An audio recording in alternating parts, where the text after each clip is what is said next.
रामायण भाग 17 कबूतर और बाज की कहानी। पहले वचन देते हो, कैकई गुस्से से बोली, और फिर एक विचलित आत्मा की तरह शोक करते हो।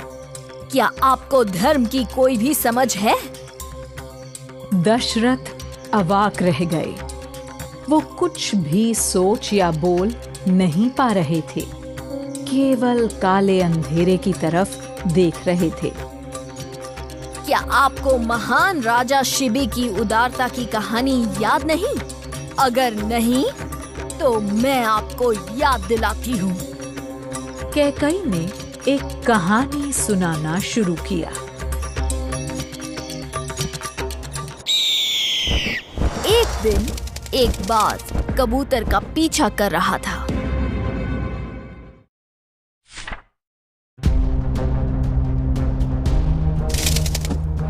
राजा शिबी की उदारता और नेकी के बारे में सुनकर कबूतर उनकी शरण में जा पहुंचा।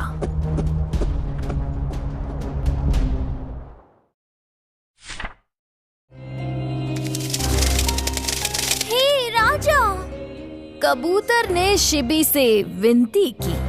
वो बाज मेरा पीछा कर रहा है, वो मुझे मार देगा, कृपया मदद करें।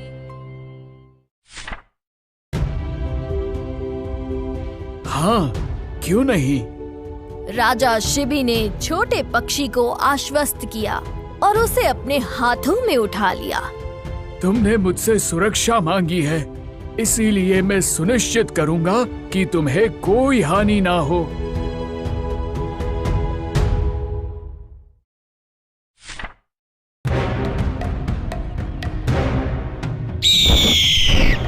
तो मेरा क्या?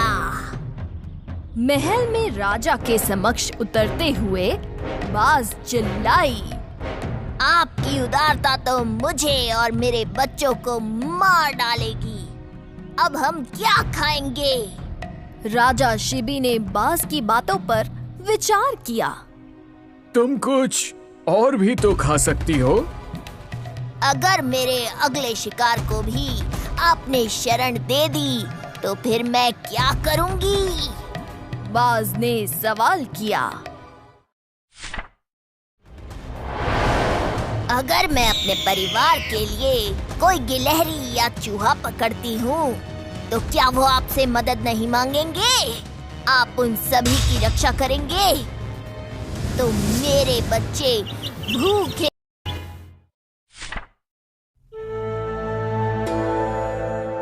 राजा शिबी को बाज पर दया आई, लेकिन उन्होंने हर प्राणी को रक्षा प्रदान करने की शपथ ली थी, इसलिए वो उधेड़बुन में पड़ गए।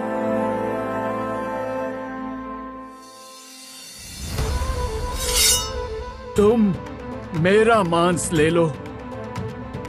कुछ देर सोचने के बाद राजा ने बाज से कहा, चलो कबूतर का वजन करते हैं और मैं अपने शरीर से उतना ही मांस काट दूंगा। तुम इसे अपने बच्चों को दे देना। राजा की बात सुन सभा में उपस्थित सभी लोग भौचक्के रह गए। क्या राजा सचमुच अपना ही मांस दे देंगे? लेकिन राजा शिबी ने ठीक ऐसा ही किया।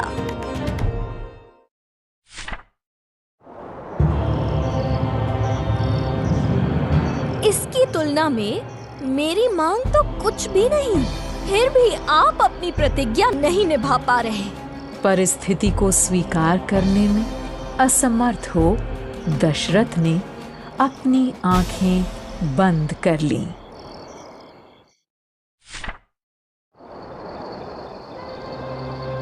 अगर आप अपनी प्रतिज्ञा नहीं निभा सकते, तो मैं अपने प्राण त्याग दूंगी।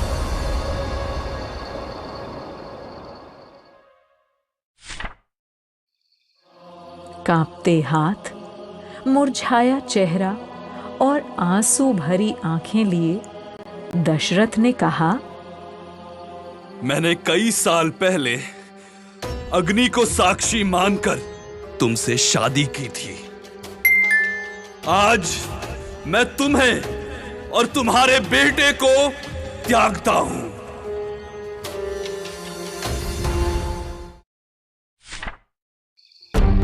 अपने पति की बातों से क्रोधित होकर कैकई भड़क उठी। इन विषैले शब्दों का क्या मतलब?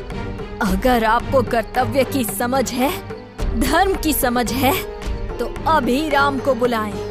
मेरे बेटे को राज्य दीजिए और राम को वनवास।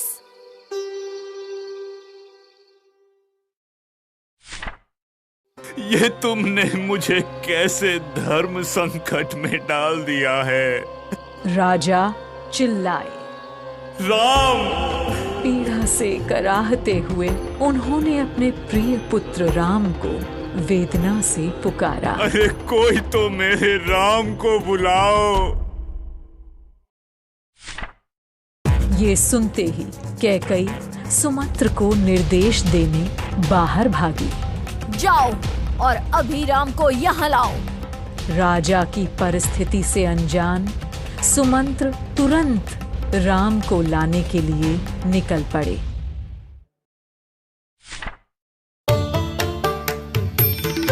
सुबह होने को ही थी और राज्याभिषेक का उत्सव मनाने कई लोग महल के पास एकत्र होने लगे थे।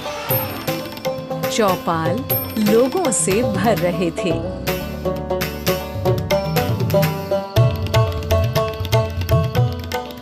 राज पुजारी आने लगे थे।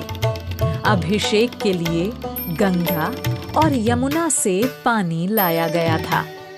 अनाज और दूध से भरे चांदी के बर्तन, कमल के फूलों से खिलखिलाते तालाब,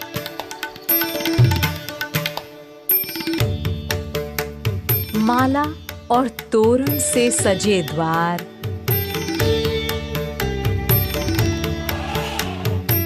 छत्र और छत्रियां, हाथी और घोड़े,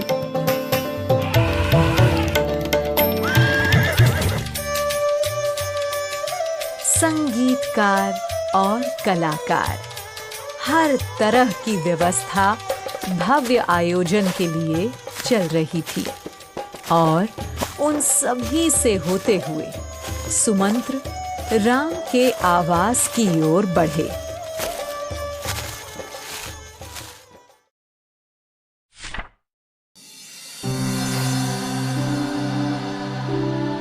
हे राजकुमार, राजा और रानी कैकेयी आपसे मिलना चाहते हैं। पिताजी अभिषेक के लिए मुझे बुला रहे हैं। मुझे तुरंत जाना चाहिए। तेजस्वी राम ने सीता को सूचित करते हुए कहा।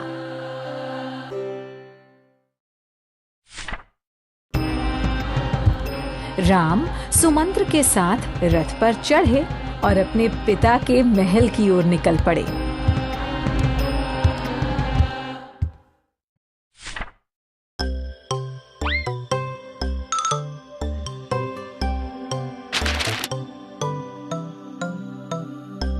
कैकेयी के व्यवहार के बारे में आपका क्या विचार है?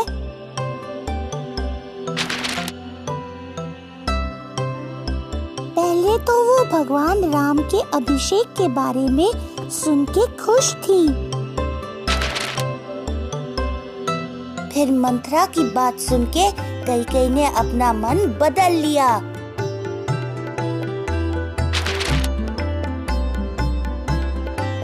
एकदम सही। कैकेयी के इस बदलाव के बारे में कई दिलचस्प टिप्पणियां हैं।